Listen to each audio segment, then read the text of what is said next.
Hey everybody, and welcome to the 17th installment of Chaos Under Heaven. I'm your host, Feral Traveler, aka Chad Antifa, aka JB. I have as many names as there are wins, comrades. Anyways, I'm joined today with S4A, and we're going to talk about the holdup on counting the votes and why it's taking so long, and how the Republicans are really just delaying the inevitable. Biden is going to win. Trump's not going to be able to pull a victory out of his hat. And not only that, but there's some protests going on that we were going to cover and talk about. So what do you know? What do you know of the protests? What do I know of the protests? Well, I must say I'm a little behind the curve, I guess. I was on Twitter on election day, the day after, and the day after that, which I guess was yesterday. And all I saw was kind of like sock dems like crying about, oh, is this taking a flip or is this taking a flip? And I don't really give a shit at this point. But I did start last night to see some things about riots, and I'm actually looking at it more right now. So, I mean, I'm seeing things in Pittsburgh, that there's police and riot gear where pro-Trump and pro-Biden demonstrators are gathered. There's something about a Portland, Oregon picture.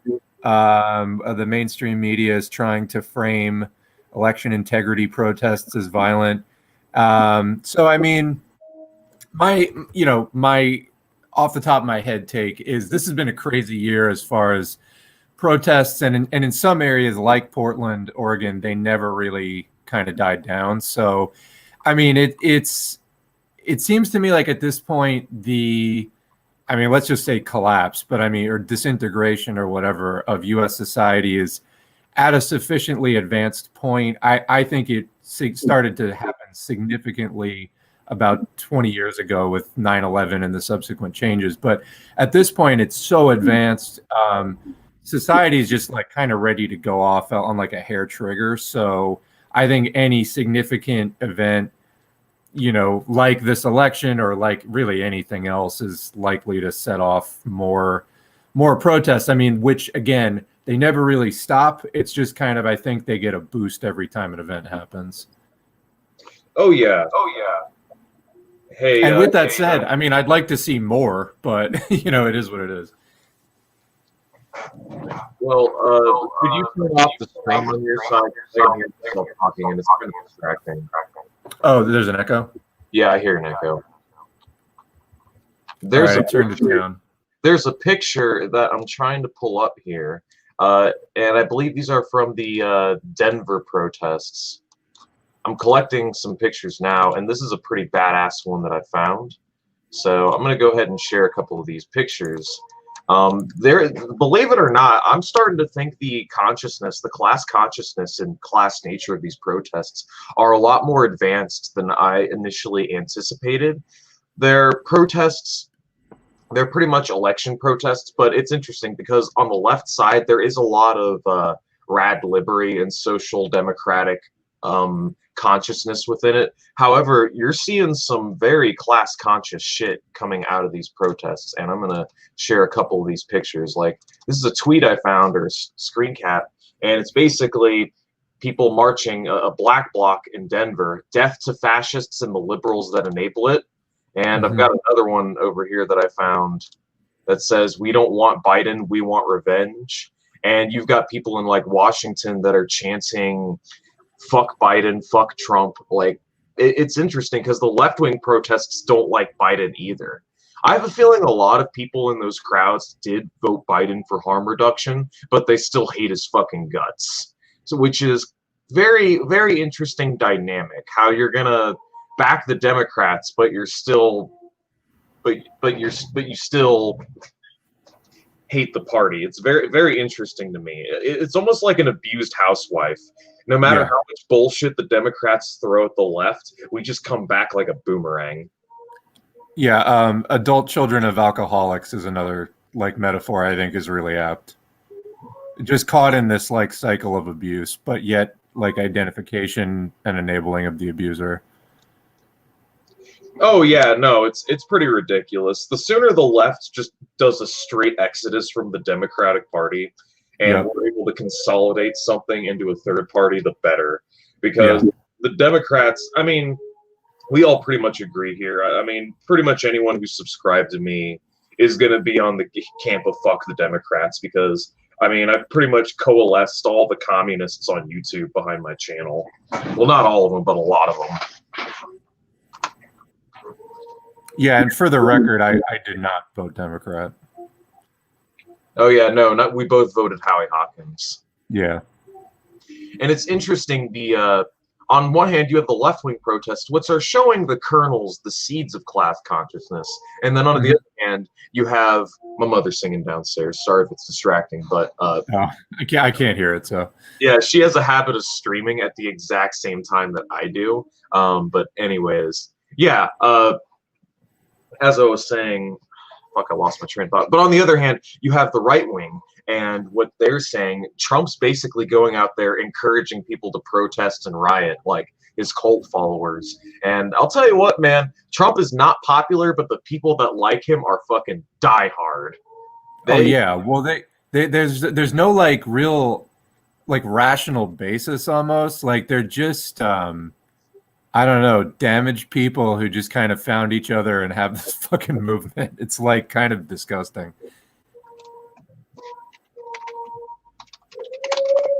I'm going to look for an article on the Minneapolis. More than 600 arrests. Here we go. Off the New York Post. I'm going to share the article. Okay, more than 600 arrested in Minneapolis protests. Well, that's loading. You guys see this? Yeah, I can see it.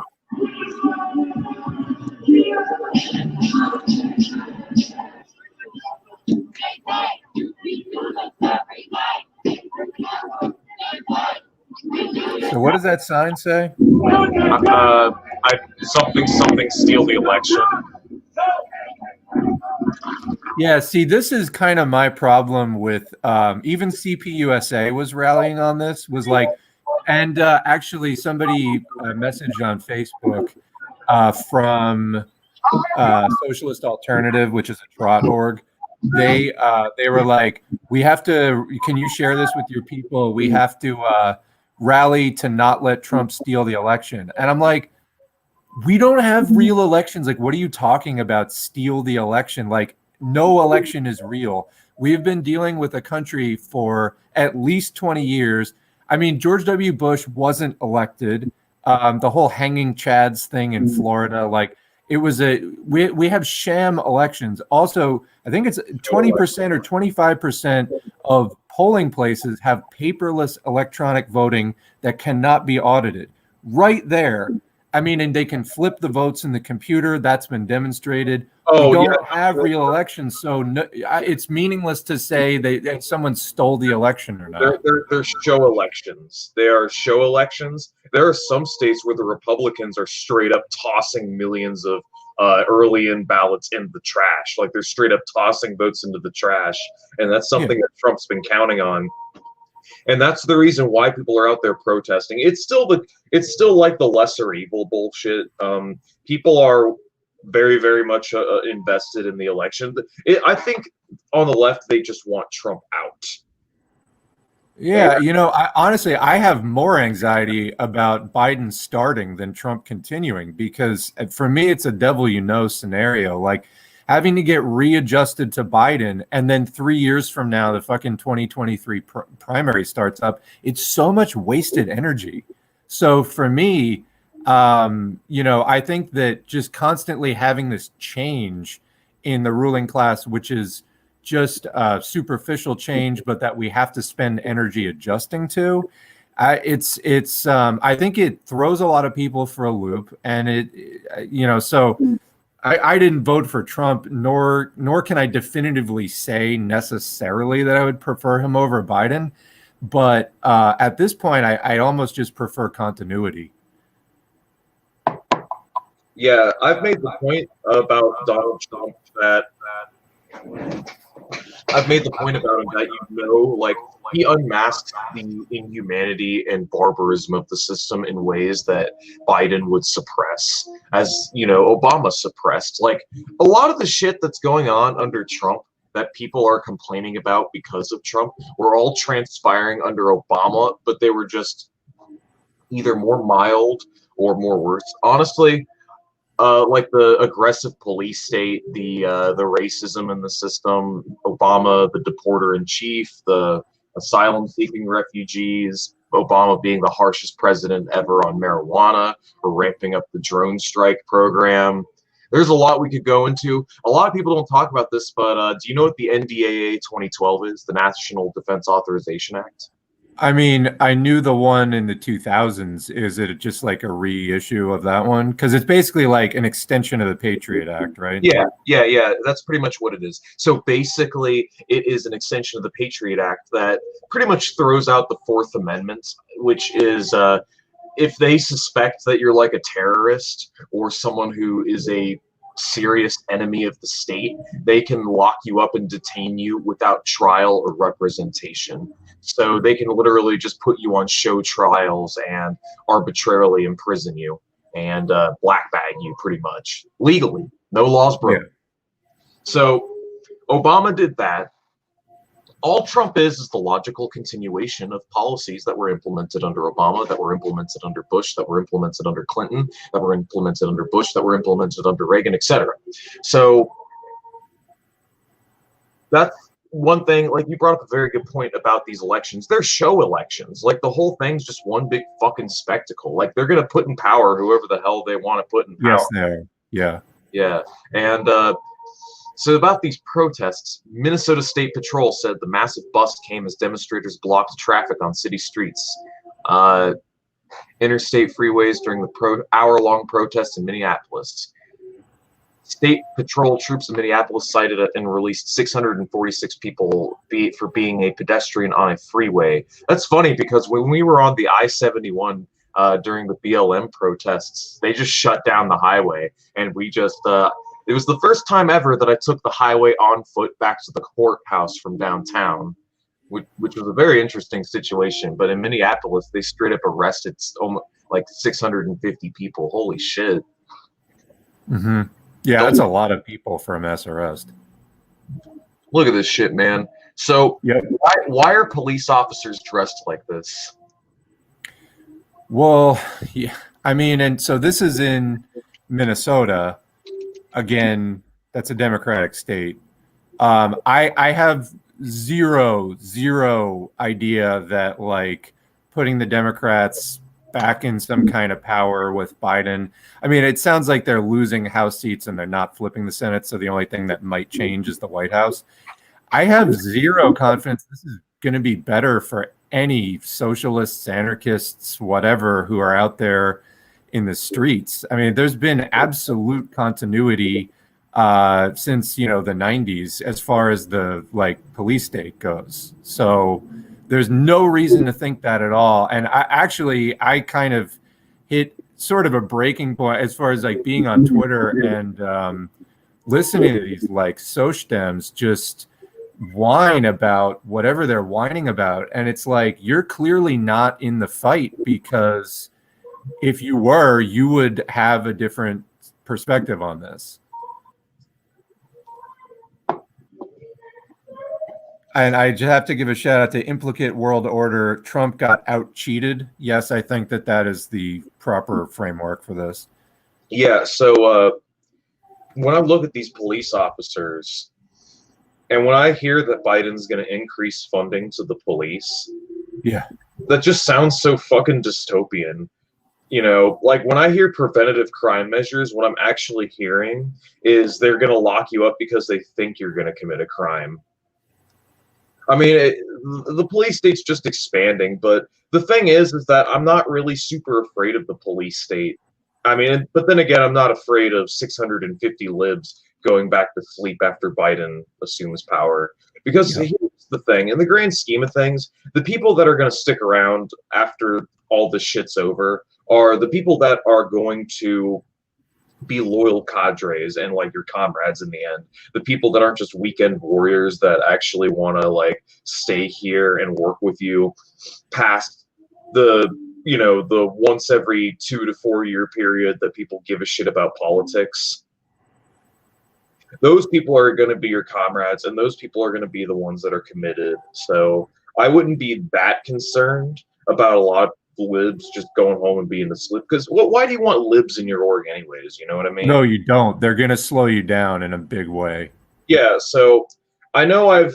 So anyways, I know I've complained about a Biden administration causing our momentum to be dead in the water, and it will massively kill our momentum. But at the very least, we'll have some new comrades. But yeah, the reason why the police are dressed like this, by the way, like the fucking Combine Overwatch, is because of the military-industrial complex. So basically, we have a bunch of military gear because we have all these arms manufacturers, and it gets recycled.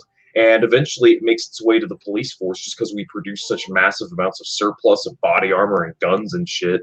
It eventually just makes its way down to the police force, They just sell it or give it to the cops, on the cheap. And that's the reason why these guys are dressed like the Marines. Because this is Marine gear. This is like Army gear. And the cops that are wearing the black, that's really all it is. But there's a significant difference between the body armor cops wear and the body armor that these guys are wearing. These guys are wearing body armor that's rated to stop a 350 or a 556 NATO round. These guys are wearing stab-proof armor that might stop a round from a Glock, but rifle caliber rounds aren't really going to do much. This armor is not really going to do much against rifle caliber rounds. So you're going to start seeing the cops at these riots dressed more like this, probably with the coat of black. That's what I see coming under Biden. I also see like those microwave guns. You guys know what I'm talking about? I've talked about this on prior streams, like the microwave guns, where they shoot the microwave at you, and it like radiates your skin, and it makes you feel like you're burning alive. I feel like those are going to become a lot more common as well, like dispersed crowds and shit. Yeah, I mean, I remember being out in the 2000s and seeing like the sound cannon tanks and stuff. Like that was new then. And I mean, what you were saying about it's because of the military industrial complex, you're right. And there's a book, I mean, I agree. And there's a book that I think asks a lot of the right questions called Bring the War Home. I want to say Kathleen. Wait, that is exactly what I'm talking about. They're bringing the war home, and the methods that they're using to suppress crowds of protesters here in the United States are the same methods they use to suppress crowds of protesters in Iraq and the other countries that we occupy. Yeah, and so what is the effect now? The United States has been at war for almost 20 years straight, like in multiple countries at once. Where do all those soldiers go? A lot of them come back and become cops. Plus, there are provisions in like the Patriot Act and I don't know if it's in the Patriot Act, but related war on terror related legislation where that's why you see like a tank out in some random like Nebraska like rural place is because they got funding from the counterterrorism stuff because they're making all of these weapons of war and then it is cheap for them to just like send the surplus out to police departments. So you have a society now being transformed by the United States' militarism. I mean, it's been a massively remilitarized society. We're seeing that spill over into many different facets of life. One of the things that book, which I sent you a link in the private chat if you want to like put it on the screen, there's she makes the connection of like how the US went to, was in anti-communist war in Vietnam, and where do those people go with that mentality once they get back into the States? They go into these far-right paramilitary organizations and things because they've been trained by Uncle Sam to kill Reds, and they're full of this kind of ideology. And that's what this book is all about, tracking the far right in the United States and its connection to U.S. militarism, because that's where they learned it. See this video. Professor, I'd like to begin with what we just heard with this sheriff, local sheriff in Michigan. What was your reaction to that? You know, this, as many parts of this story, harkens back to a much longer history of white power movement and militia activism that gives us a roadmap for understanding the onslaught of what seems like just a crazy amount of news in the present moment.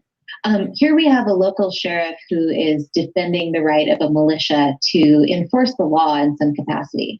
Now, all 50 states have laws on the books against exactly this. Militias are not allowed to do the work of policing. They are not allowed to do the work of law enforcement or soldiering in any of our states. And some states have additional restrictions against things like parading in public with firearms, intimidating with weapons, or conspiracy to deprive others of civil rights through intimidation, say at the polling place. But we also have a long history of people at the... I just want to comment. Have you guys ever noticed, like, when you look at all these white supremacist far-right dudes, they all have, like, they're all, like, the same looking. They're usually, like... It's such a type. I mean, I think a lot of this is not really the product of individual thinking, but, like, absolute groupthink on the part of a social demographic.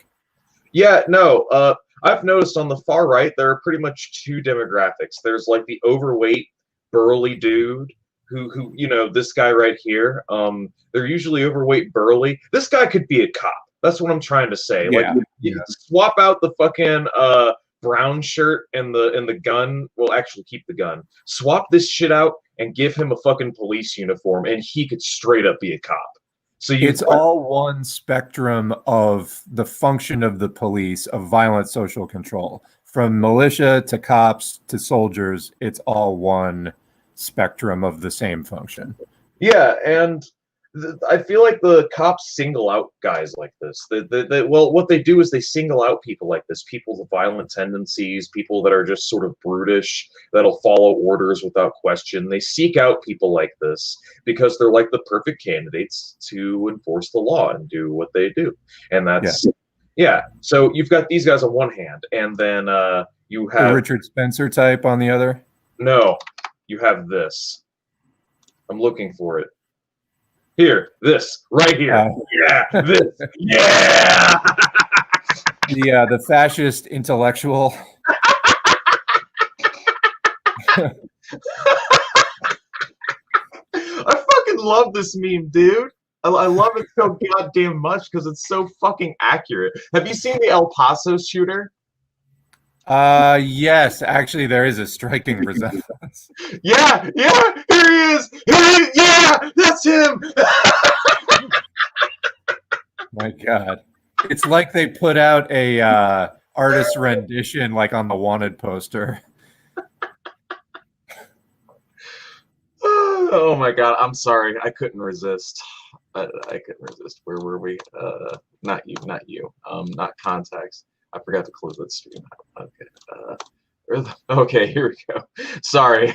I couldn't miss it. The level of local sheriff and these kinds of movements supporting this kind of action. In fact, there's a long string of action around a group called pathycomitatus, which believes in no legitimate law enforcement higher than the level of local sheriff. So there's a way that this all fits within this longer history and this longer playbook of white power and militia activism. As you were speaking, Professor, on the screen, we saw photographs of this sheriff at rallies with some of these defendants. It's up there on the screen again, showing you just how powerful the overlap is. He's friends with some of these people. The distinction between the accused and this sheriff is not so clear tonight. I think the distinction is that the sheriff is a law enforcement officer. Guys, but Biden's going to stop this, right? He's going to bring an end to the collaboration between fascists and the police. Am I right? I mean, not only is he not ideologically opposed to that, all of this grew during the Obama years. This didn't come out of like thin air when Trump got elected. It's how Trump got elected. Was they had the Tea Party in 08. They rose in power during the 8 years of Obama, while the Democrats were losing 1,000 seats across the country. I say it's the global economy, the global capitalism burning itself out. I think it's in its last few decades. And it's not a pretty sight as it goes down. That global instability of capitalism is putting pressure on the US. And then combined with right-wing rhetoric, it's just, these guys, look at this guy.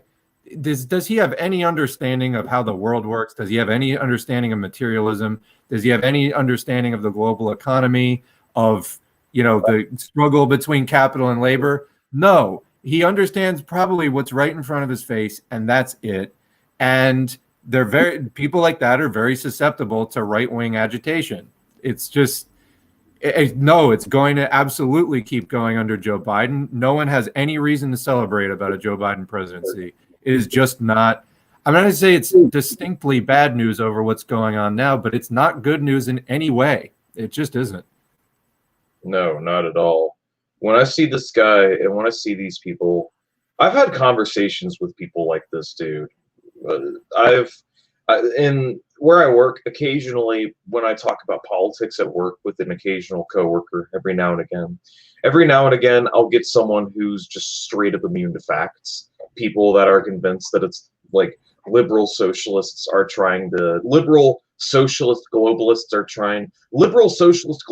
pedophiles they rule the world. They want to make the world into the socialist world order or whatever. And they're like the resistance, the free enterprise people that are fighting it. And I go on to give a very complex, intricate, and reasonable explanation as to why that isn't actually the case. And it's actually global capitalism and neoliberalism that's fucking everyone in the ass. And these people just straight up tune it out. And I even give him sources to prove my case. But this guy's straight up in favor of, like, the dude I was talking to was straight up in favor of, like, genocide. Because he said we're overpopulated, we just need to kill everyone off. And it may as well be like the black and brown people because they're just dead weight anyways. And I explain how the problem is distribution of resources, not the lack thereof. And I provide sources from the UN. He's like, you're really going to give me that fucking far left commie yada source at the UN? And I'm like, is there a reputable source that I could give you that you would believe? And he's like, no. And then I'm like, then I'm done talking to you. Yeah. Yeah, like people like this really can't be reasoned with once they're far down the rabbit hole enough. And people like that, don't even waste your time debating them. Just move on. The people that you're going to convert and agitate towards your cause are the people that generally don't give a shit about politics in general, that are generally politically, they're not politically illiterate, but just apolitical, I think is the word that we're looking for. Because, I mean, there's still a lot of people like that, and that's going to change over time. You're seeing more people gravitate towards the far right as well as more people gravitate towards the far left. But the problem is we're still in the rad-lib consciousness phase. Once we get past the rad-lib consciousness and the social democrat consciousness and we bring people to the hard left, then we're going to be in a good position. Yeah, it is painful in the meantime because I've been ready for revolution since in 2004. I watched my first 9/11 truth video, and I literally walked out of that like, Hey, S4A. What the fuck? Hey, S4A, you want to know who really did 9/11? Oh, God. Let me guess. A bunch the of Jews. No, it was just a bunch of pissed off Muslims. Oh, okay. Yeah.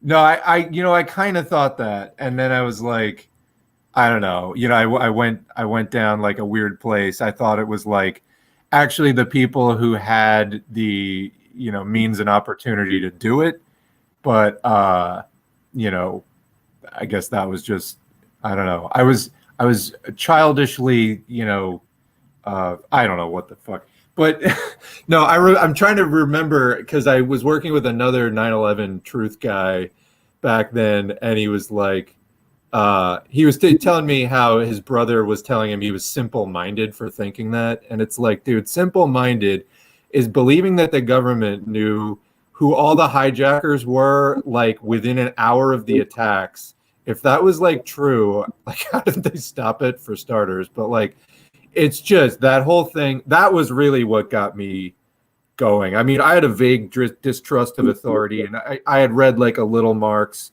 but I assumed it was all, you know, communism was dead. But it was like I had a vague distrust of authority. And then when I saw that, I was like, oh, I guess I'm going to have to get political now and figure out what's going on. So, yeah, for me, for like the last 15 years, I've just been like, so when do we change things? And yeah, no, it's frustrating just like having to kind of wait, organize with the people you can organize with, and just try to like outlive the collapse without becoming a victim of it too bad. Dude, but it's rough. It's hard. Yeah, you think it's hard being a communist in the year 2020? Imagine being a communist in the year 1991. Now that's rough. No kidding. Yeah.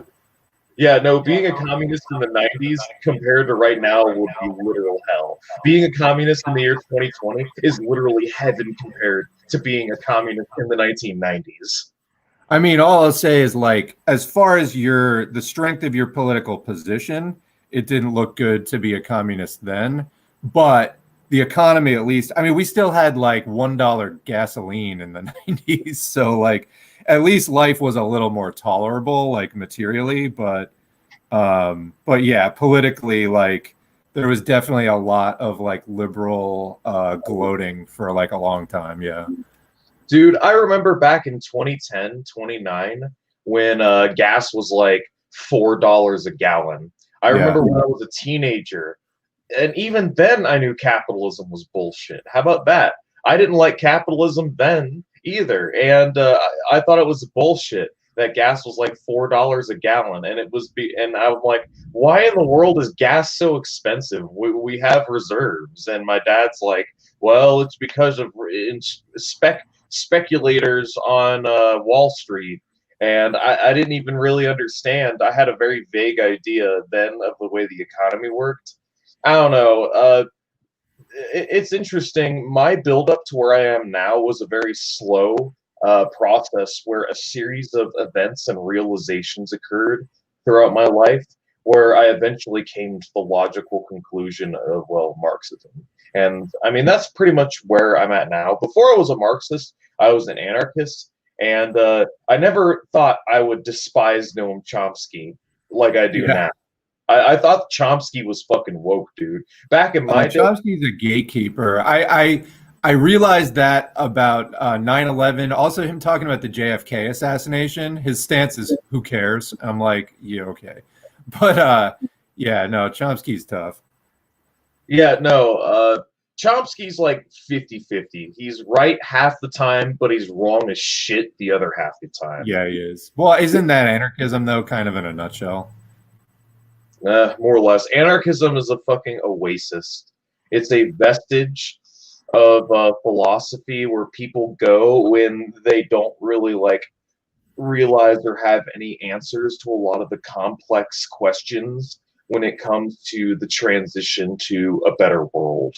So people go to anarchism because they reject Marxism. Anarchists don't even realize their own fucking history, dude. Like, anarchism as a movement started because you had a bunch of these petite bourgeois-minded people who missed the days of feudalism when you had the commons and everything was decentralized. And, like, the Peter Kropotkin description of what communism should look like more resembles feudalism than it does the Marxian conceptualization of what it should look like, is what I'm trying to say. And yeah, I always tell people nowadays that I came to my politics by process of elimination. Like, you know, I looked at what was going on in the government and the world and like the economy and the war and everything. I was like, well, I'm definitely not a Republican, definitely not a Democrat, because they work with the Republicans. That narrowed it down to like libertarian or green. I was like, libertarian sounds like a nightmare. Greens is like, okay, I don't really see them gaining traction. My next stop was kind of being more anarchist and anti-capitalist. And then I was like, but how are we ever going to take power? And that's when I finally narrowed it down to Marxism. And it wasn't because it was edgy. It wasn't because I thought either that it was, a great popular solution, or the converse, that it was like an edgy, unpopular thing. It was just like literally I had looked at everything else, one reason or another. And I will say this about anarchism. I don't like anarchism. I tend to like anarchists as people. They're passionate people who tend to really care about their comrades, and they tend to really care about the damage that capitalism does to people. And in fact, just today, I was doing an interview for a follow-up on my Chris Halali video, and it kind of took me back to those days of just like, so again, I appreciate and value anarchists. I just don't really appreciate and value anarchism, if that makes sense. Same here. Stand Earth is the organization that I work with, and the whole goal of it is to get Procter & Gamble to basically stop cutting down Canadian boreal rainforests, or to adhere to Canadian rainforest regulation. And it's a harm reduction organization. It's mired with liberal politics, but it's mostly anarchists and like DSA members that participate in their activities, including me. I'm probably like the only hardline Marxist-Leninist there. Everyone else there are either anarchists or social democrats. But the reason why I work with them is because I like the person who's organizing it.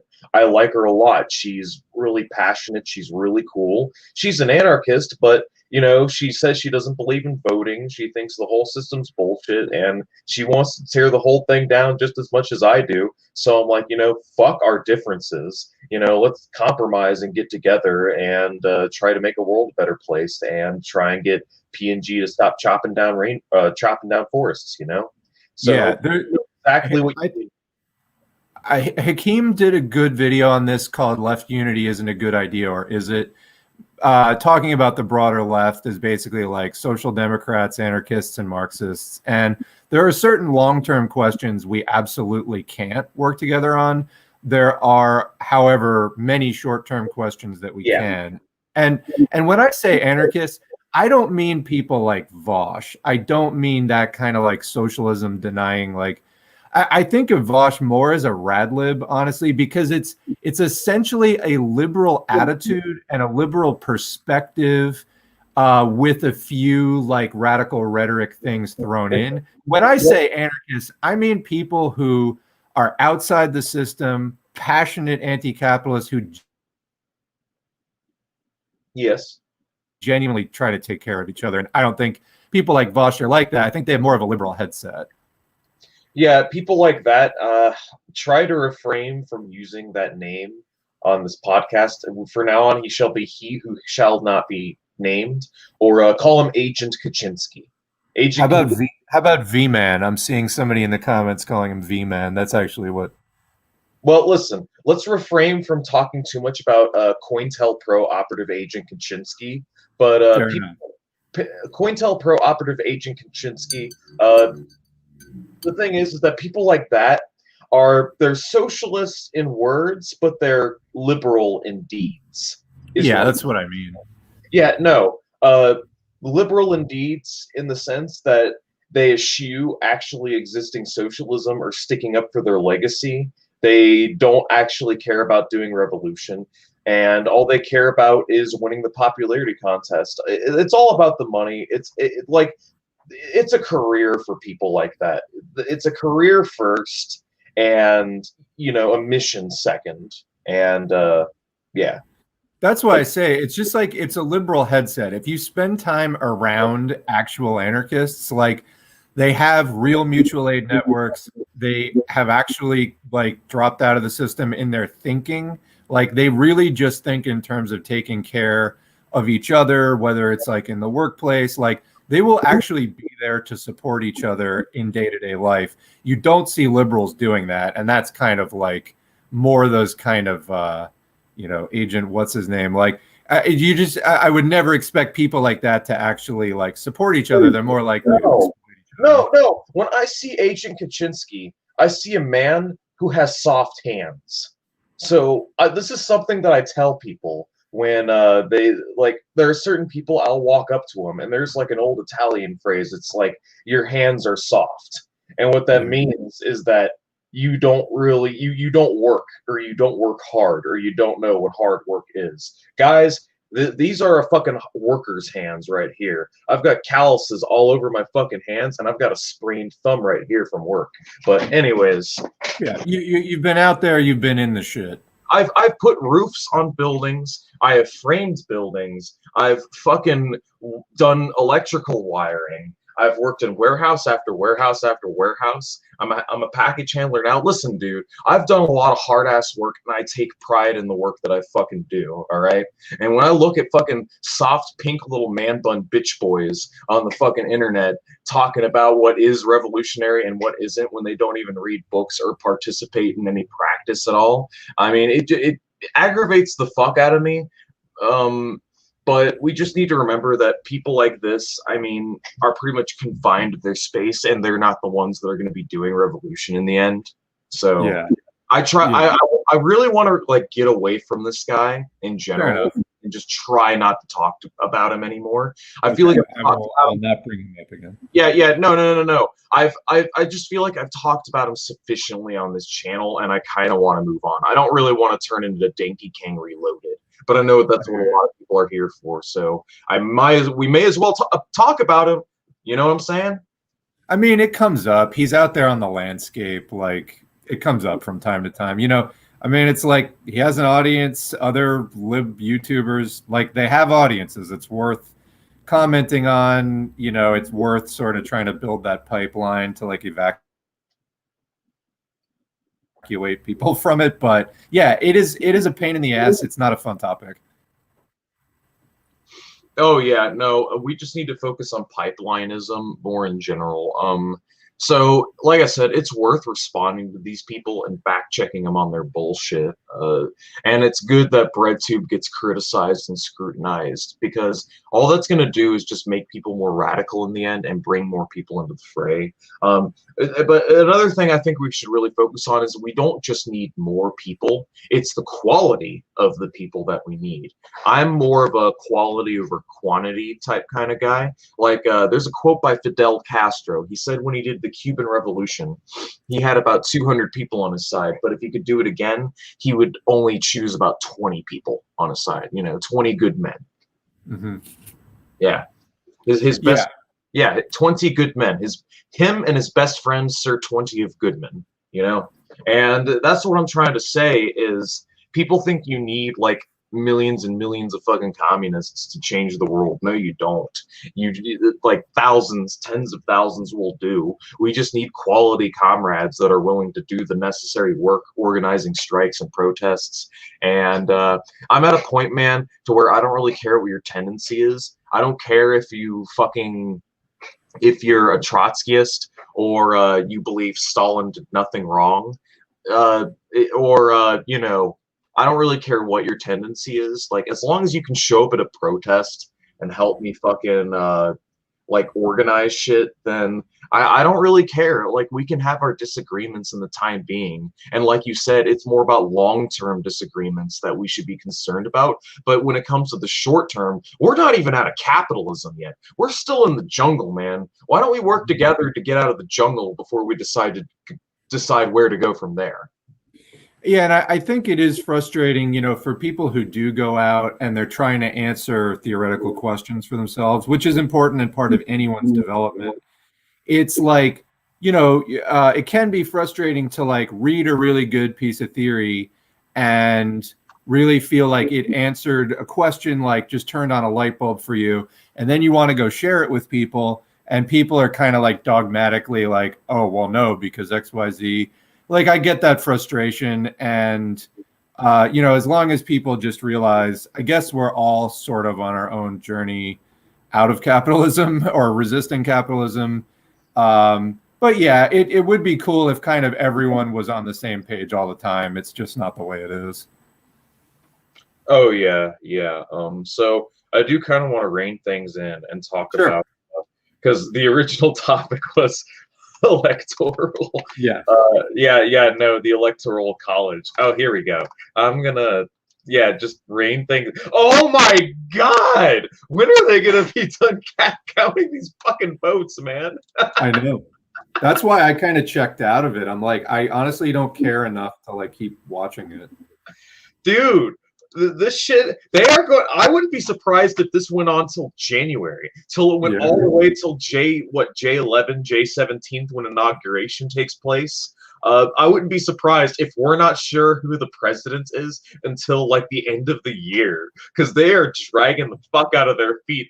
Trump is really trying to edge out a victory. Why is this taking so long? Holy shit!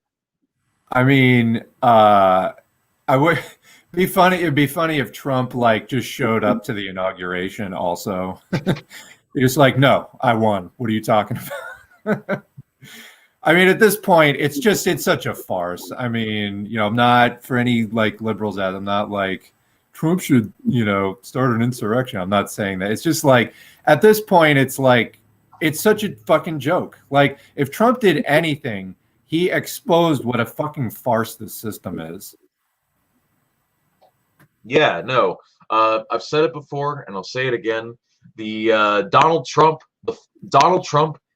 in power is like watching the fall of the Roman Empire on fast forward. I am fully convinced Donald Trump is America's Commodus, which is the last great Roman Empire, or the last great Roman emperor before everything just goes right off a cliff, straight downhill. You know, that's I mean, Trump. It certainly was a different set of criteria for like who was going to get in there. And, you know, I think a lot of the election anxiety, this just as a thought that occurred to me, or I articulated the other day, I think a lot of like social democrats' anxiety about the election is like referred sympathy anxiety from like the ruling class is anxious about Trump. Like, he is an incompetent imperialist. And I think the rest of the ruling class is genuinely biting their nails to some extent about Trump. And I think that people who are kind of locked in that orbit of like sharing their oppressors' like emotions and concerns, I think they're getting sympathy anxiety from that. Whereas like, I don't know, I just don't really feel like my life is going to improve either way. I don't think anybody's is. I just don't think it's our concern. I don't think it's our thing to get anxious about. No, I'm still gonna work out, do YouTube and do drugs, whether it's Donald Trump or Joe Biden. So, I mean, it is what it is. Like, it really doesn't matter because one man doesn't wield ultimate power over the whole system. But I mean, it does matter who's president. Don't get me wrong. Yeah. But ultimately, it's the issues with both of them are systematic, and people like this don't just fall out of the sky. Like, Donald Trump didn't appear out from the ether. He was produced by this system, you know. Yeah, let alone that, I mean, the deep state, like that Trump is supposedly, air quotes, fighting against. That's, I mean, it's absurd. Trump is not fighting the deep state. But that is a real thing. Like, there are entrenched people who have been in the intelligence world, as well as the secret intelligence world, the like off-books intelligence world that has been written about for decades. The people who did Air America and Vietnam and like the Iran Contra thing and everything. I mean, that exists. It is real. It's 1,000% unaccountable. It is a mafia operating on a global scale under the sort of veneer of legitimacy of being quasi-governmental, but it operates just like a mafia. That is who really is in charge. The US government is kind of like the wallpaper in front of that system that you're not supposed to see beyond it, but it is really there. Actually, I was on Ewoks Unhinged last night. One of the things that came out of that conversation was like, wouldn't it be cool if, and a good PR thing for communists, to like go to some area, just pick an area strategically and like completely out organized crime from that area. And because it's kind of everywhere and it runs business and it's tied to government. If you were able to do that, it would be like a huge It'd be hugely educational, first of all, for the people involved. It would also be good PR for communism of like, look, we're busting the mob in a way that the government is like never going to do because they're complicit with. In a very real way, doing the thing that like Trump is claiming he's doing. Oh, I'm fighting the deep state. Like, dude, you are the deep state. So anyway, rant over. Yeah, you would be going after literally the biggest and most powerful gang in history if you did that. Like the glow Uyghurs, the glowies. These people topple foreign governments for breakfast. These people have assets, spies, literally fucking everywhere. And you could go after organized crime, and you could even go after the deep state. And look, if you want to take on the CIA, man, by all means. We got to work up to it. One does not simply take on the CIA, all right? Right. Now, I'm not going to say they're invincible. They are far from invincible. They are far from infallible, but they are a force to be reckoned with. And in order to do this, we basically need we need to basically make our own glow op, pretty much, like a commie glow op. And we have to outglow the people that have been doing glowing shit for fucking decades, is what I'm trying to say. Well, and we're not going to build an intelligence organization overnight. It's going to come out of struggle. That's why I like the suggestion of like target a medium-sized city and like recruit people, socialists, to undo the grip of organized crime in that city. Because, I mean, what is organized crime? They're capitalists. It's the most vicious, unaccountable capitalists in society. Yeah. If you were able to do that in a city, you could spread the model elsewhere. The lumpen bourgeoisie. Yeah, so like whoever is fucking distributing heroin where I live here in Ohio, like, no, heroin is a serious problem, dude. Like and it's tied to the CIA. I mean, that's how they funded the like Iran-Contra thing. It was drugs for guns. Yeah, no, it's also really sad, dude. Like, heroin abuse is so incredibly rampant in the city that I live in. Like, you couldn't even imagine. Like, I could fucking go down the street, down Mount Washington, and like, you know, with $20 in my back pocket, and I could, you know, for $20, I could get super fucking high all day long. All right. And that's like the situation that we're in. Like, it's so unbelievably common. There's drugs everywhere. Like, it's so interesting when you look at the demographics and the geography of cities. I don't know what it's like where you live, but for me, there's like 3 regions. You've got the suburbs, where you've got the mid-income and upper mid-income, like white people, who show up at their 40, 50, 60K a year job and they come home. These people are practically devoid class consciousness. They just want to grill and work. And then you have the corporate sector, where you have all these high-rise buildings, these really tall banking institutions like PNC, World Bank. You've also got, you know, like Kroger. You've got these big, big high-rise towers, and it's all clean looking. There's like a block in the city where it's just clean. And then there are the outer sections of that clean like block, what I call the sacrifice zones. These are the areas that are just totally run down, unkept, where there was once industry, but industry is now gone, where everything's really decrepit. There's like garbage rolling around in the streets. There's like, you go to these areas and you walk around for like 15 minutes, people are going to walk up to you and ask you for change. They're going to ask you for a cigarette. Like, it's very interesting, like how, the class divide and the dynamic there, isn't it? I don't know. Yeah. Actually, so I remember visiting Washington, D.C. When this was years ago. But there is, if you are in the Northwest, so Washington, D.C. is in 4 like quadrants: Northwest, Northeast, Southwest, and Southeast. So Northwest is where all the government stuff is. It's where Georgetown University is. It's like the wealthiest quarter. If you walk like east to west on like any given street, I think it's 15th Street. Like when you cross from 16th Street to 14th Street, it's like, I remember being like a group of people and like freezing and just being like, did we just like walk into another dimension? Because it was like night and day, different neighborhood. And then 3 blocks later, a dude came up to me and asked if I wanted to buy crack.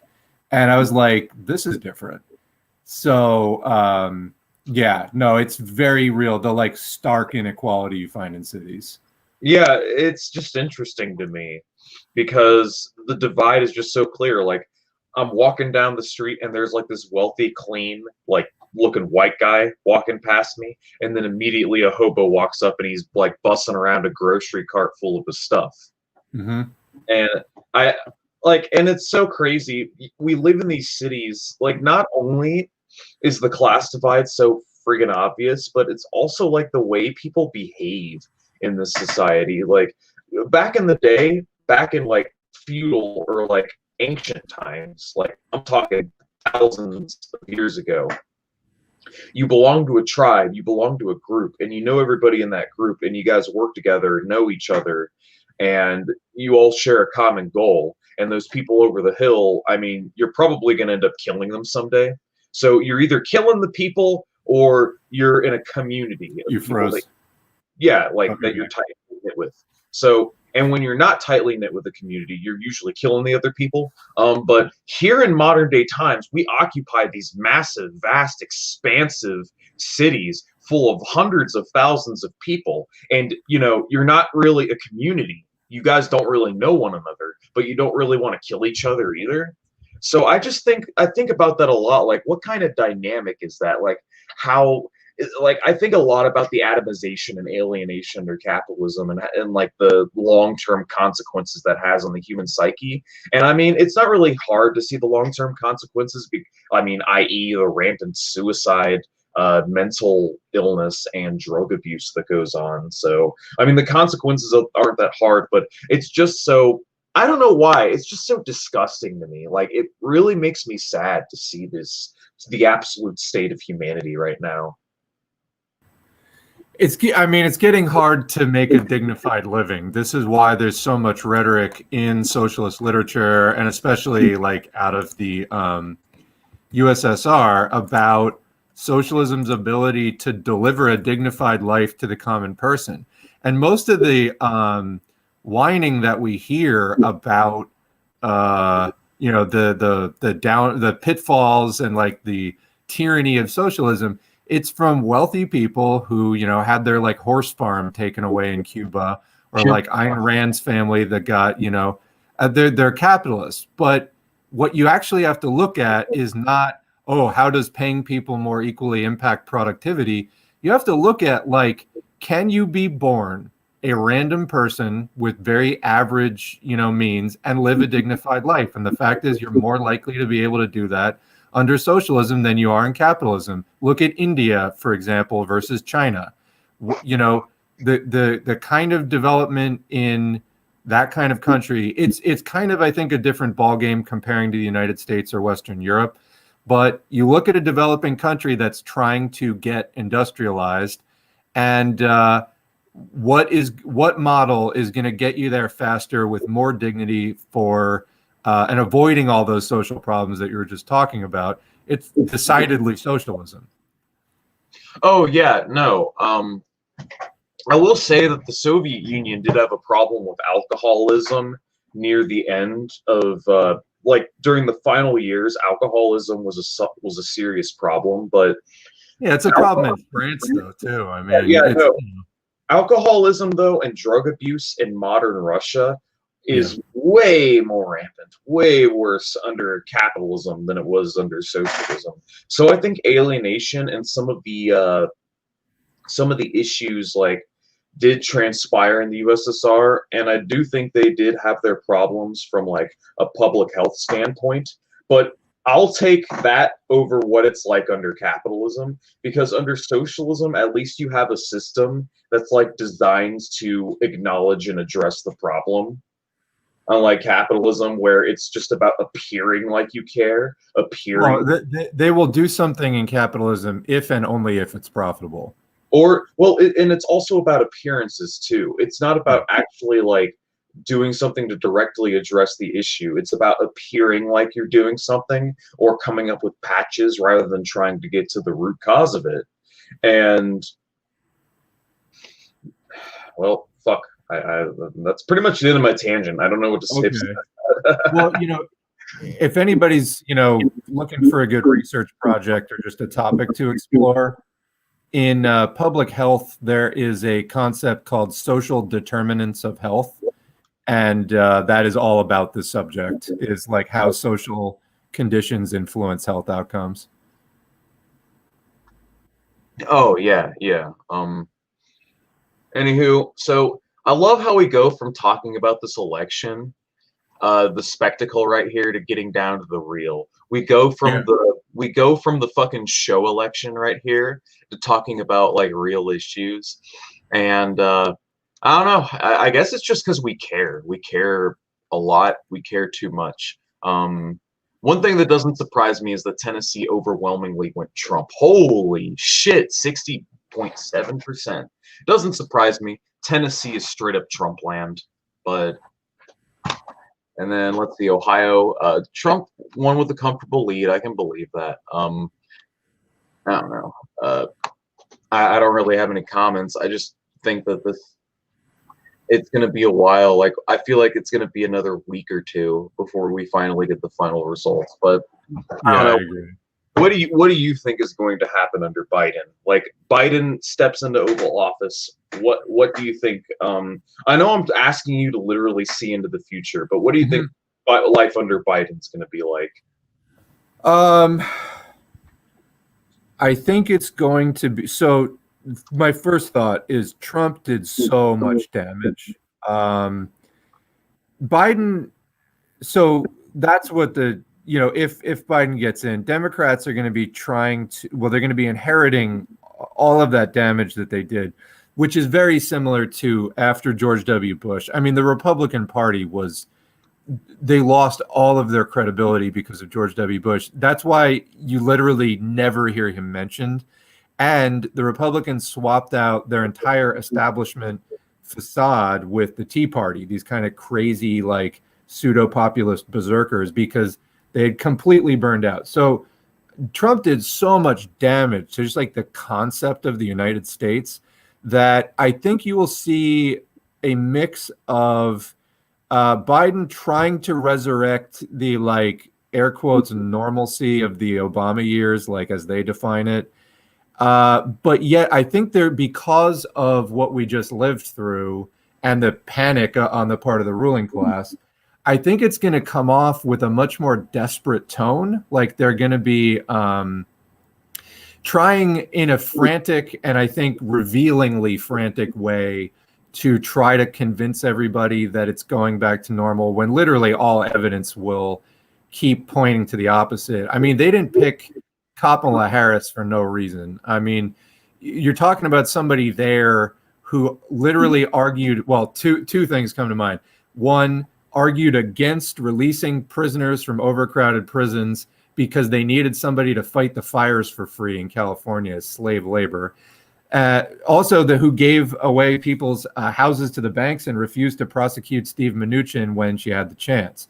So definitely an inside person, but also somebody who, I don't know what exactly the format was. It looked like a small-scale TED Talk. I'm not sure what the context was, but she gave a speech where she's talking about making fun of people carrying signs saying schools, not prisons. So that is who you've got as vice president, and very likely president if Biden kicks the bucket of natural causes because he's 8 million years old. But Biden himself, he's a right-winger. Go look at his speeches from the 90s. There's that one where he's talking about the crime bill and he's whispering kind of creepily, like he's talking about the liberals, meaning he is not a liberal Democrat. He was like talking disparagingly of the liberals within his party. He was like a conservative, tough on crime Democrat. So you've got Top Cop and you've got, Joe, I built the police state Biden. They're going to try to bring back the veneer of like, yay for gay rights and yay for like these kind of like liberal, just feel good things, but with this desperate police state tone. Most Supreme Court, though. What about the Supreme Court? They're going to pack. Well, that's already done, right? That's settled, isn't it? Oh, okay. But I think so. I think it's all set. Like, so it's like that's out the window. First of all, abolish the Supreme Court. We shouldn't have it. If we did have it, it should be, 24 seats, and you should only be on it for 10 years. Period.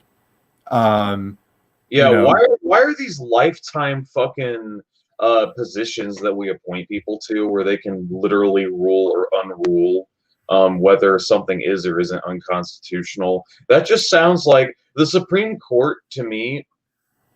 Just sounds like a heavy-handed measure to outlaw or outmode or sweep aside anything that's even remotely pro-worker, or pro like working class. I don't know. It just feels like a safety mechanism to it's an inherently conservative institution designed to prevent change primarily. Here, I'll go on record. We shouldn't have a president. We should have, Congress. That obviously that entire process needs to change. We should have a lot more direct democracy, because everywhere that you see ballot initiatives, they're like 5 times more likely to go in a progressive or socialist or just worker friendly direction. I mean, look at Florida, who voted for Trump, but they also voted for $15 minimum wage. So it's like you get better results with some of that stuff when you just ask people directly. I think Paul Cockshott is big on direct democracy, and I agree. He's big on direct democracy as well as sortition democracy, where when you do need people to decision-making organs and bodies, you pick them from samples. You sample like a group of people, and then you choose at random a person from this demographic to fulfill that role. And this person has term limits and all that, and you have like auditors and so on. I'm on board with the Cockshott vision. I don't know. What I kind of want is like a mix of like the Soviet system with like Cockshott's takes on it, I guess. I'm in favor of one party rule. Like I am an advocate of a one party dictatorship. Like, but his idea of parties is more like interest groups. Yeah, that's what I'm saying. Like, I'm in favor of one party rule, but the party doesn't really function like a traditional political party more than it does as like a conduit for like popular planning and economic activities. Yeah, it's more like a caucus system or committees. Yeah, pretty much. I don't know. So like if you for example wanted to, like, I'm just gonna pick like a single issue out of the hat. So like if you wanted to have like the animal rights party, you could like create that party and create like an interest group to lobby for particular, awareness and legislation related to that, for example. I think that's like the Cockshott type of political party. Oh yeah, no, I'm on board with the Cockshott gang. There's something else that I wanted. Oh yeah, that's right.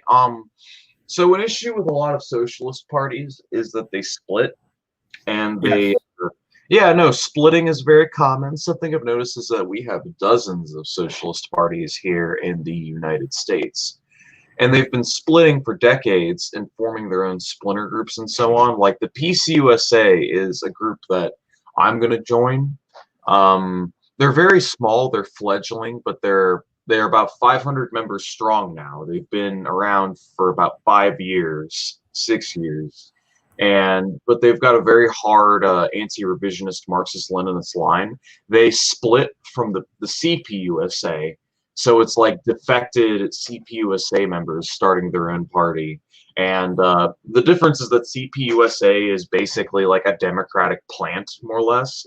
But the USA actually has like a strong anti-revisionist Marxist-Leninist line. So I applied. I'm going to join them, and we're going to see where things go from there. I'm expecting a call from their general secretary here in like the next couple of days.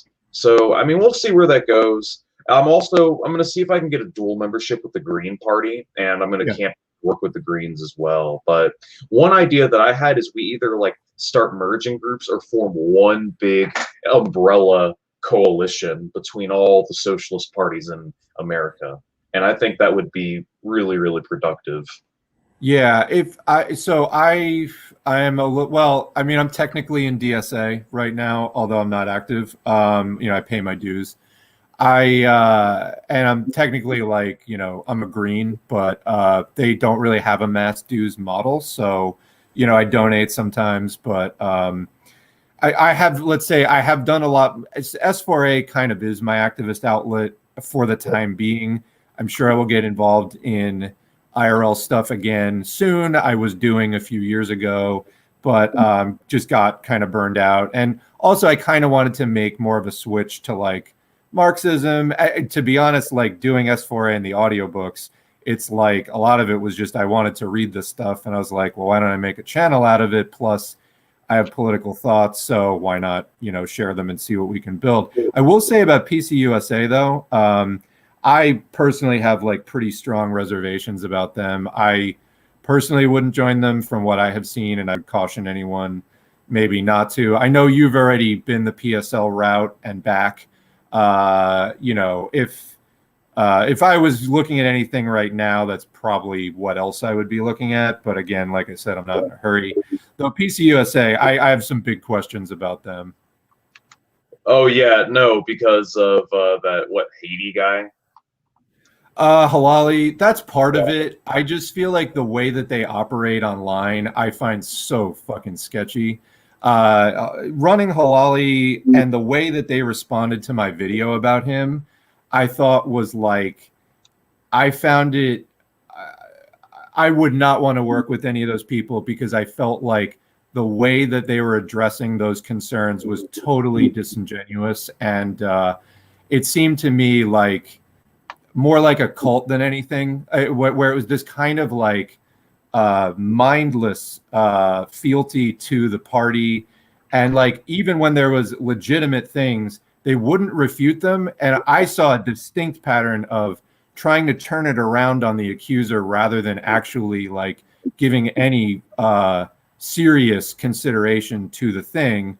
And, a lot of that stuff is kind of public domain. Like I said, I'm doing a follow-up video probably out next week, finishing the interviews now. But, to be elevating somebody like Chris Halali, who in my position is just, in my opinion, is like utterly unfit for having even like authority within an org, let alone Congress. There's so many other people who could be elevated. And then when confronted on it, I was singularly unimpressed with everyone I talked to from PSA about that issue. So also, I don't like the secrecy. I've never seen that level of secrecy with any other org. It strikes me as like LARPing as far as like, who is PCUSA? Like, who are they? You can look up any other party and find at least like some organizers' names. To me, it's so fucking sketchy. So that's my opinion. Oh, okay. Yeah, I've got to look more into them. I'm still going to pursue them just because it's a party in my area. If they don't really have any like people in my region, what I'm probably going to end up doing is joining the DSA myself. My problem with the DSA is kind of like the lack of discipline that I've seen. Like, they'll show up to protests and stuff, and I guess it's better than nothing. But I mean, I don't know. I have my issues with DSA, but like I said, they're all right. I have nothing against the DSA. I mean, you will definitely find libs in DSA, like, for sure. That said, there is a serious Marxist wing of it where you can go in and lobby for harder left positions. And there are some branches that overall are more Marxist. So, like, there's a distinct possibility of working within DSA. However, I think, for example, they need to completely stop endorsing Democrats. That is absolutely counterproductive. Hey. They didn't endorse Joe Biden. Well, that's true. But even like some of the smaller candidates, it just needs to stop because we do need to separate out from that party, and rebuilding the social democratic wing of the Democrats is not helpful. Yes, I would agree. Yeah. So is there really I don't really know what else to talk about. Well, I feel like we keep starting to talk about the election and then getting away from it. I don't know if there's any, like, I'm happy to talk more about that if people have questions or whatever. I just feel like the people I see twisting themselves into pretzels about the election, or, you know, for Biden or don't let Trump steal the election, I'm just like, you're going to be super disappointed no matter what happens. And I feel like just trying to tell yourself you're going to be anything but unhappy 3 months from now is just wrong. Oh yeah, no, what I'm looking forward to is the fact that no matter who wins, there's going to be protesting and riots. Like, if Biden wins, there's going to be protesting from the far right Looney Tunes. If Trump wins, there's going to be protesting from the left. So one way or another, this is good for us because it means people are questioning the legitimacy of the system finally. Mm-hmm. And yeah, no, that's actually a very important development that I think we should not underplay, is the fact that people are finally starting to question the legitimacy of our democratic process, and they're starting to wake up and realize that it's bullshit. Even if the right-wingers like have a totally twisted conception of what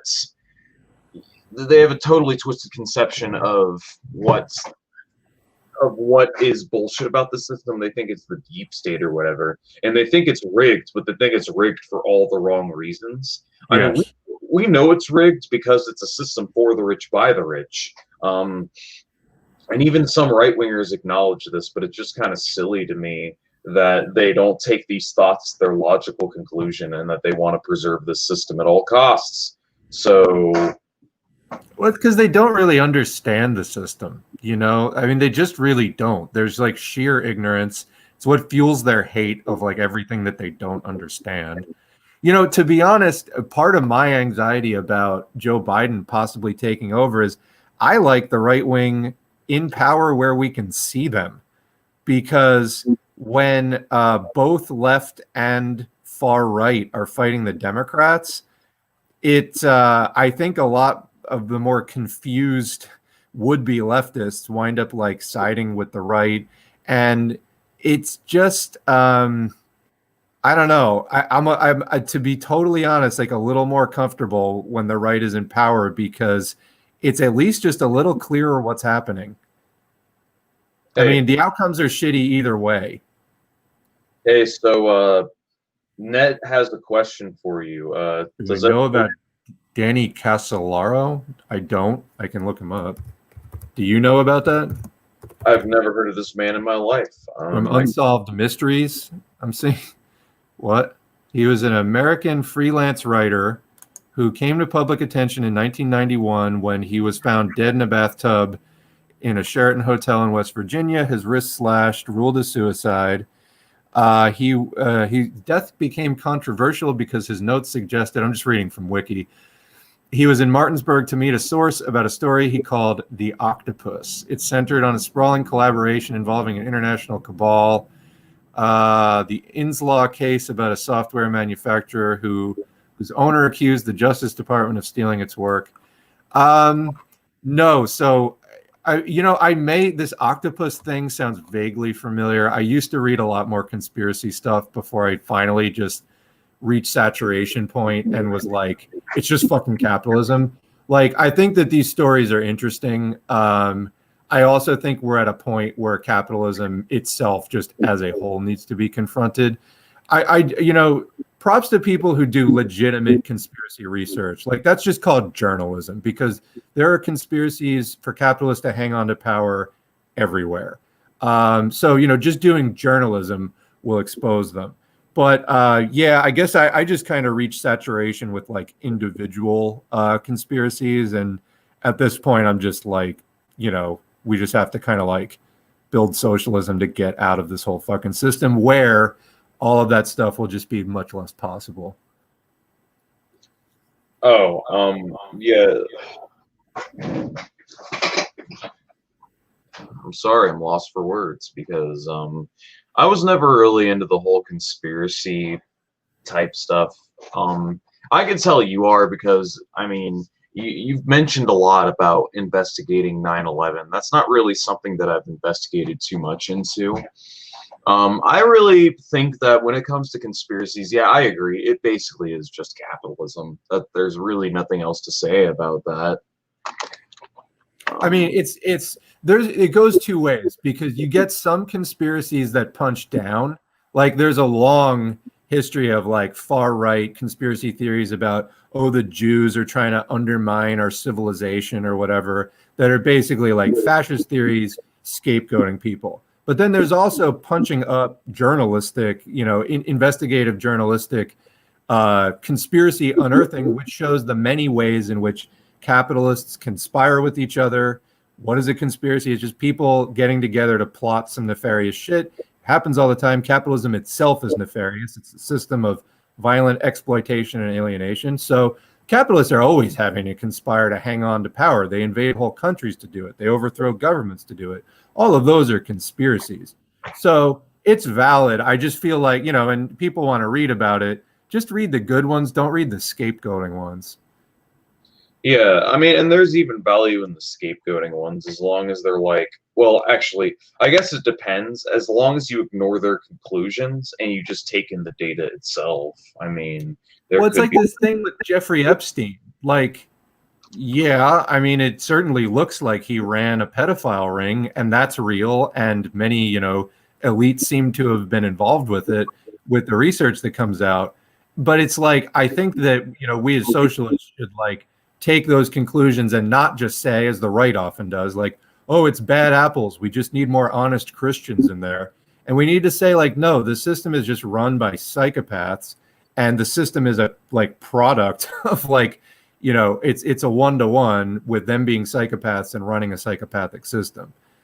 So, yeah, it's hard like with the conspiracies because, again, it's easy to just like twist the conclusions. Libertarians have been doing, well, you just mentioned 9/11. I mean, 9/11, there's a solid left-wing socialist case for saying, imperialists did 9/11 to get the U.S. into more wars. I mean, the George W. Bush people wrote a paper about it before they took power called Rebuilding America's Defenses that was all about what they wanted to do and then did.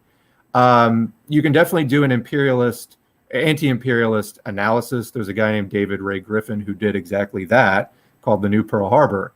But then the libertarians like to glom onto it, and they just say like, oh, government bad, government did it, therefore we need to get rid of the government, and let capitalists do whatever they want. So it's like libertarians are just fucking a plague no matter where they go. They'll always try to insert their stupid take on things. Oh, yeah. So I think the protesters in Philadelphia are now celebrating. I think Biden took Philadelphia, but let me check. So they're celebrating that. I mean, it's just like, why would that tells me a lot about, I mean, maybe these are the real brunch riots that, they threatened after Ruth Bader Ginsburg. I mean, we'll see what happens like 2 weeks from now. If Biden is like proclaimed president, will these people stay in the streets? And it's like, for the life of me, I don't know why socialists are going to go out there with like, don't let Trump steal the election, which is officially CPUSA is making posts to that effect right now. If you go find them on Twitter, they're like, we must protect bourgeois democracy to avoid a slide into fascism. I'll let you respond to that. I don't understand what in the world is wrong with the CPUSA. They used to be so based. They used to be such a cool party back in the day. Like, yeah, the 1930s. Yeah, like 100 years ago, they were decent. I know a lot can change in 100 years, but god damn, what happened to them? There's a quote I saw. I don't know if this is true, but I love the quote. Somebody was commenting on them, and the quote was just law enforcement top to bottom. And my response to that is I don't have proof to that effect. And so I'm not necessarily, I'm not asserting that, but I will say that if you had FBI or CIA people sit down and try to write a fake communist blog, I don't think it would be much different than what they're publishing. Yeah, I mean, something I think it's called Who Paid the Piper. There's a book about it. But it starts with Operation Mockingbird. Operation Mockingbird was like the large-scale anti-communist propaganda campaign that took place in the 50s and 60s. But there's this book that I've been meaning to read, and it's all about basically how federal agents or agencies have infiltrated our academia with the new left, and it pretty much completely defanged the essence of Marxism and class politics in general. And pretty much how that went on in the 60s and 70s with the hippie counterculture movement. I'm not gonna lie, dude, I don't really think the counterculture movement did that much for our cause. And not to mention the war on drugs was implemented just as an excuse to bust up left-wing activist organizers and so on. Yeah, I agree, and I did a fair amount of research on that. I know Caleb Maupin has also taken on that subject. I haven't read his book, The Synthetic Left, although those were roughly my conclusions from research I did on it, which is you have the old left from the 1900s up through World War II, which basically got crushed by, after World War II, you had McCarthyism and the Second Red Scare and the Taft-Hartley Act. So that by through the 50s, the Eisenhower 50s, very conservative, the old left is kind of hollowed out and driven completely out of public life as the Cold War starts to settle in. Then in the 60s, there is this resurgence of the left, but it's not the old left, it's the new left. Also, what happened at this time in the Soviet Union? Well, in Western Europe and the United States, you had the beginnings of the anti-Stalinist socialist left. I mean, Trotskyism and also the whole Orwell axis, things like that. And then de-Stalinization in the Soviet Union. It all kind of fit this narrative right around that time of the new left of defanging communism. And I think you see that whether it's in the US labor movement, that is a counterpower, or whether you see it in the Soviet Union, that is the power, the dominant power, or, again, in Western Europe, more of a counterpower and the trade unions and stuff. There's this thing of saying, oh yeah, all that socialism that was actually militant and defeated, won the Russian Civil War and won World War II. Oh yeah, that's all bad, and we need to get on to kinder, gentler socialism. I mean, first of all, as far as addressing human rights issues, I don't think that in the Soviet Union, I don't think that necessarily changed all that much in following decades. What did change is that the Soviet Union did get weakened to the point of being destroyed. So, and of course, there was the Sino-Soviet split along the way for they also disagreed with it. I mean, that was a very problematic time for the left in general. The USSR, I don't really think they could have won the Cold War. They could have if a number of instances held true. One of them being the Sino-Soviet split not occurring, but I feel it's kind of inevitable. It was kind of inevitable just because of the diverging interests of Moscow and Peking. A lot of people will say it's because Khrushchev denounced Stalin and Mao. I mean, I don't think that helped. Let's put it that way. No, it didn't help. But even if you were to fucking go to Father Stalin and lay a blanket of immortality over him, let's say you were to do that. Stalin lives, another 10, 20 years? Even if that were to happen and he were to stay in power, I think the split was inevitable because even when he was alive, some of his foreign policy was alienating to the Chinese as well. And I don't think Mao was president of Stalin's fan club, but he at the very least respected him. But I don't think that Stalin living or being around longer would have stopped the split or curtailed the split. I really think it was just inevitable. Not much to say besides that. I think the whole debate about anti-revisionism is just, it all stems and originates from Chinese and Albanian polemics in the 1960s about the Red Czars and the Soviet menace and so on, because I how relations between the Soviets and the Chinese deteriorated during the 60s, right? I'm sorry, say that again.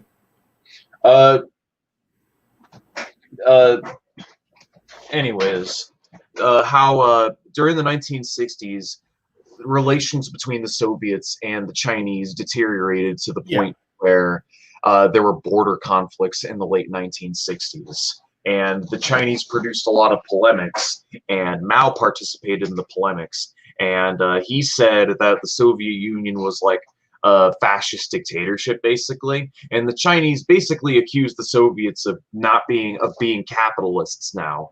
They accused them of not being socialist anymore, and unfortunately, like, well, the evidence, it wasn't really substantiated. I've read some books about it, and it turns out the USSR, the true capitalist restoration of the Soviet Union did not occur until the year 1987 under Gorbachev with his perestroika reforms, which effectively brought back private property. But before then, it was still very much a socialist planned economy, and the people that say that it was restored in 61, 65, etc., I mean, I just think they're kind of silly. I'm not going to lie. The USSR... Yeah, I agree. I think that that is also an overstatement. At the same time, you know, this gets into history nerd stuff where I feel like there's always another fact that can kind of, you know, offset it. And, you know, I'm at my own like point of history knowledge. I do think that it's a definite overstatement to say that capitalism was restored in the 60s in the USSR. I don't agree with that. At the same time, I do think that there was, if you're in that position of being revolutionary China and looking at what was happening in the West and the Soviet Union in terms of like the big push of anti-Stalinism, I would be alarmed at that. And to see Khrushchev go along with that tide, that would be alarming to me also. At the same time, I think it's an overstatement to say that they reinstated capitalism. So, you know, both are true. I still, like, I understand China's alarm at that, but I wonder if it could have been fixed somehow. You know, again, I wasn't there, but that's my kind of thought. Yeah, no, Mao's foreign policy was absolute dog shit. While he wasn't the one who abandoned communist movements abroad, he set the precedent for it by basically meeting with United States officials and pretty much coming up with three worlds theory and siding with the United States over the Soviets and saying that the USSR was a social imperialist power, an evil social imperialist power that needs to be opposed at all costs, and that we got to, because social imperialism is worse than regular imperialism. So that's pretty much what the justification was for what it was. Really, it was just because China needed allies, needed trade partners. So it's funny because Mao, for all his anti-revisionism, inadvertently set the stage for Deng Xiaoping and the god-awful foreign policy that China has had for decades. But what I will say is that there was the economy. The main thing that people bring up with like the restoration of capitalism in the USSR is the Kaczynski reforms, but all the Kaczynski reforms were the Lieberman reforms. What they basically did is they pretty much brought back profits as a priority for smaller and mid-sized firms to basically increase the efficiency of business. And the reason why they did this was really just in response to the slowing of economic growth. So they were trying to increase efficiency and pretty much stimulate more development, pretty much. And the Kaczynski reforms ultimately only yielded mixed success. I mean, they yielded okay results, but they were ultimately scrapped in 1972, 1973 during the 8th or 9th 5-year plan. I mean, that's hardly a capitalist restoration. I don't know what you think about it. But no, I don't see that as capitalist restoration. I see a commenter, Bob Dole, saying that it's not that capitalism was restored, but that it was on the road back to capitalism. I mean, that's, I think, subjective, for sure. Like, debatable. Yeah, I mean, how long is that road? How many twists and turns are in it? Like, was it directly like about to restore it? Because again, it didn't happen for like another almost 30 years at that point. One of the things to me that I hadn't given much consideration to, that I kind of like made a note to study up on a bit more, is Stalin's scrapping of the Third International, basically to cozy up to like the Allied powers a little bit more, when it was clear they were not going to get good treatment in return. And to me, honestly, I mean, I'm not a trot. I don't agree with their overall analysis, but I feel like the idea of keeping a fourth international going makes sense because, China now doesn't have a policy of like supporting. I mean, they're supporting socialist-funded development in Africa. I think that's good, but they're also not supporting revolution anymore. Which, if there's not a major power supporting revolution, how do we expect it to happen? Are they just waiting for capitalism to ripen and rot at this point, or like what is the plan? I'm really not clear on that exactly. I don't know, man. I feel like Marxism in China is taught sort of like Latin in a sense. Like everybody studies it, but no one really understands the essence of it. I think that's like the current situation in China. But what I will say about the restorationists, the one last thing I will say on the previous topic is, if it is true that capitalism was restored in 1965, then why was Gorbachev or Yeltsin even necessary? You know, Right. Like capitalism's restored. What's the point? You know. But anyways, moving on. Yeah. So what I have to say about China is, I mean, at present they are not socialist. They say their goal is to build socialism. But I don't know. It just seems like they're marching more and more towards the direction of the private sector in terms of like employment and so on. I need to read up on my Chinese statistics, but I don't know. I do have a stat on that actually, and I would be inclined to disagree because I did look up that exact thing. So China by employees, 2/3, I think even a slightly over 2/3, it's like 68% of Chinese workers work in the public sector, and only like 31 point something percent work in the private sector. I mean, that's not even remotely comparable to any Western social democracy. That's way, way more. Yeah, but I mean, another thing is the state employment alone isn't necessarily socialism. It's also the way those institutions operate. And they do operate on a for-profit basis, and they have to. They have to compete. They have to participate in global trade. So it's an unfortunate compromise that they had to make. But if some of these compromises that they're making pretty much completely like undermine being socialist in general, then I wouldn't exactly classify. I mean, they're state capitalist. Would you at least agree to that? I mean, so I don't really like that term. I mean, I don't like agreeing to that term because I feel like that it's such a loaded thing. Like people always hear what they want to hear in it.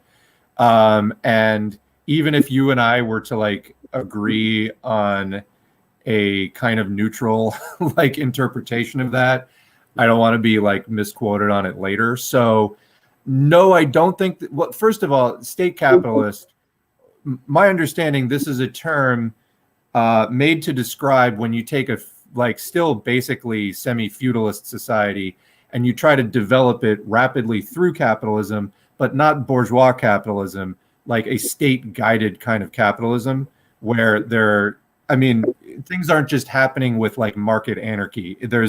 Things are within strict bounds. Yes, there is some pursuit of profit, but overall, it's like really kept in like a tight padded cell.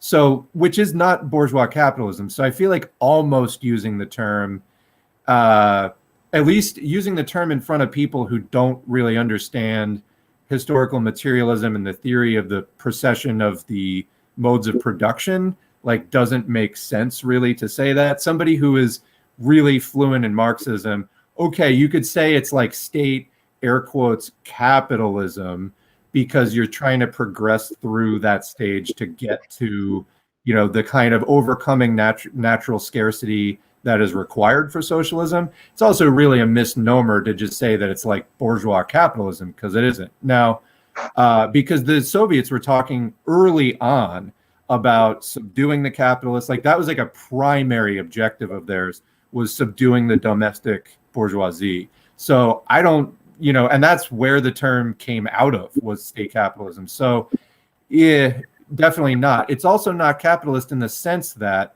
capitalism is a system oriented around profit, private gain, and just the mindless accumulation of surplus value that just gets locked away in vaults and, you know, gets sunk into yachts and property that can never be used by the private capitalists who own it.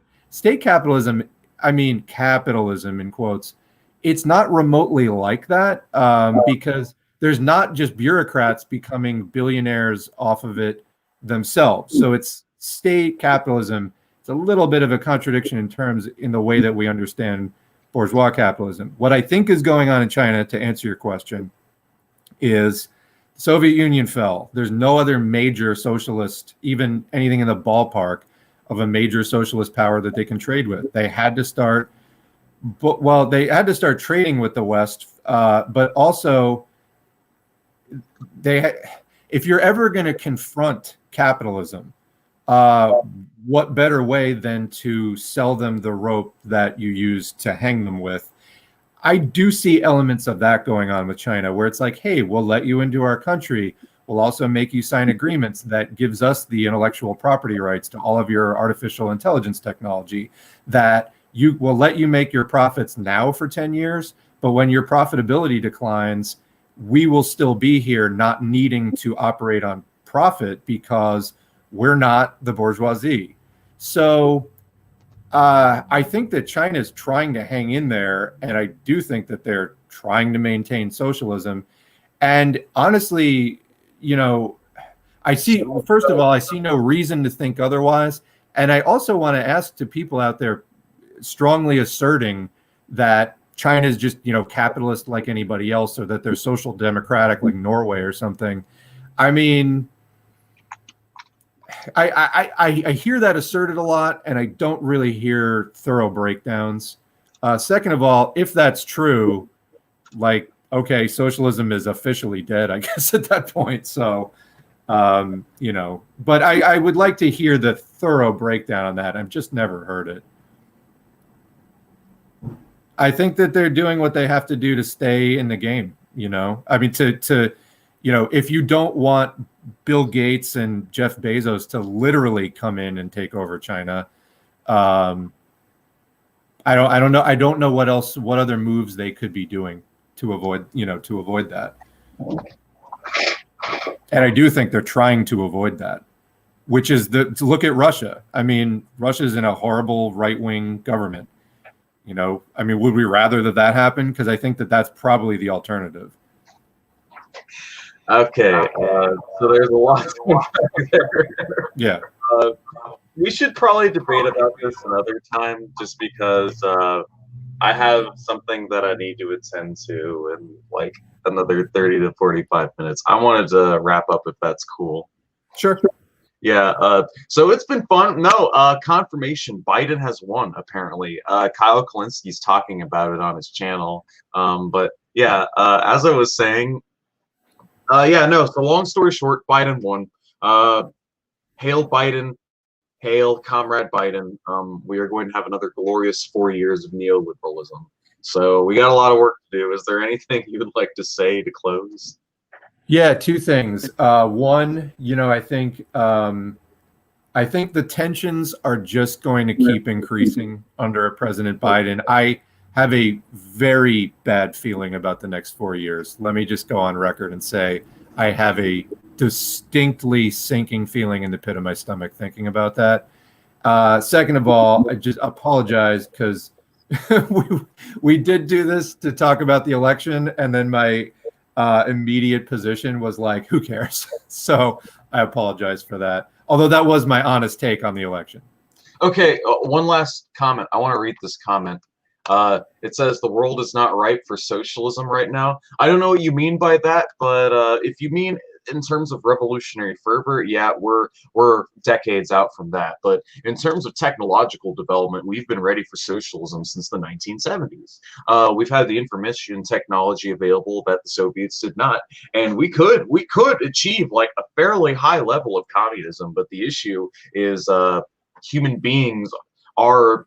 Our philosophical and psychological understanding of our current situation is lagging substantially behind our technological understanding. It's sort of like giving a machine gun to a chimpanzee, you know. The chimp doesn't understand what he's just been given, and I feel like that's the situation we're in. Our technology has effectively surpassed our humanity, and our job is to get our humanity to eventually catch up with and surpass our technology. So I think that's all I have to say. Yeah, what you just said is the essence of what we as Marxists are trying to do: spread class consciousness. Like, actually bring that awareness. We talked about this a little on the Ewok stream last night of like the stages. There's technological change, or there's technological revolution, then there's economic revolution, then there is social, then there's political change as the awareness and the realization permeates. And we as Marxists need to keep pointing out exactly what you just said, which is we've been ready technologically for socialism since the 1970s. What we need to do is bring it about. And my closing thought is, people in, US or Canada, we may see it last. Every other country may go socialist before we do. And I think we need to just kind of take care of each other, resist it and ride it out. But I would not be looking to the US as like going socialist, next week.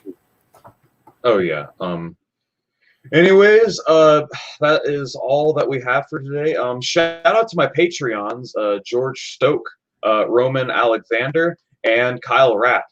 Just shouting out to you guys. Really appreciate the cashola you're throwing my way, and I promise you that we are going to have some more scripted content in the future. One project that I do want to work on is a history series where I cover the whole history of the socialist movement from the early 1800s all the way up to the modern day, as well as episodes of Marxism 101. I really want to focus on breaking down and making it more and more educational videos. I mean, I'd love to stray away from making response videos, but I understand that's what kind of reels people into the channel, so I don't really have a choice in that regard. And plus, it's fun. I'll admit it. It's fun to do response videos.